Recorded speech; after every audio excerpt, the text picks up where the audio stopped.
ভাতিন্ডা জলপ্রপাত।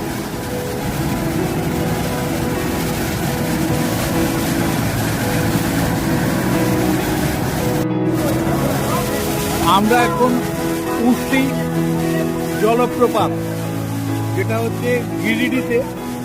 আমরা ধানবাদে এসেছি কালকে রাত্রির বেলায়, সেখান থেকে বাই কার আমরা 57 কিলোমিটার এসে এই উঠছি জলপ্রপাত। এই হচ্ছে তোপচাচি লেক। উঠছি জলপ্রপাত থেকে আমরা এসেছি, এই যে আসছে এই তোপচাচি লেক, এই ওয়াটার পিউরিফাইডের একটা জায়গা যেটা তৈরি হয়। এই হচ্ছে ফলস থেকে প্রায় 60 কিলোমিটার দূরে আমরা এলাম। এরপরে আমরা যাব হচ্ছে রামরাজা। আমরা এখন রামরাজ মন্দিরে এসেছি তোপচাচি লেকের পরে 25 কিলো। রাম সীতার মন্দিরের পর আমরা চলে এলাম তাই রাম সীতার মন্দির, ওটা রাধা কৃষ্ণের মন্দির।